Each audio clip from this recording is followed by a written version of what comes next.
One of the most common questions I hear is, what phone should I get if I just want a really solid device? Well, here's your answer.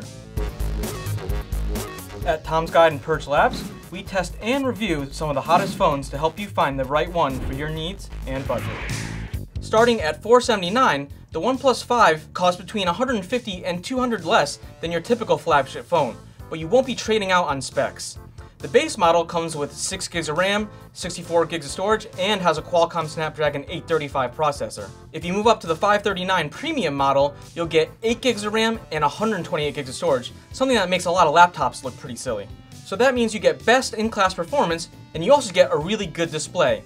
We're looking at a 5.5-inch Full HD AMOLED display, and it's super colorful. We measured it as covering 220% of the sRGB spectrum, which is even more than you get from the Galaxy S8 or Pixel XL.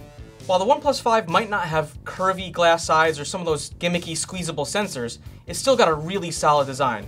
You get a nice aluminum back, and then in front you get a home button that also doubles as a fingerprint sensor, along with 2 more capacitive touch buttons for back and recent apps. Now, some people might be asking why the OnePlus 5 has 2 cameras. The reason? Every phone's gonna have 2 cameras from now on.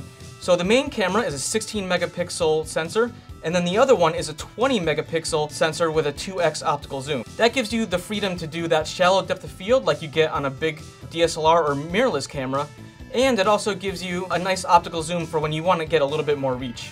Now we gotta talk about battery life. The OnePlus 5 is an absolute monster.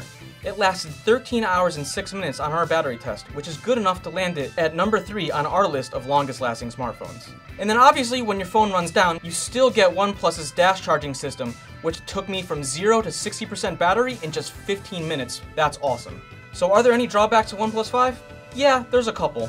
The biggest one is that it's not going to work on CDMA networks like Verizon or Sprint, and I do wish that I got a little bit better audio from its single bottom-mounted speaker. But really, those are all really minor quibbles. The OnePlus 5 is an amazing phone, especially for the price. So if you are trying to get the best bang for your buck, the OnePlus 5 delivers.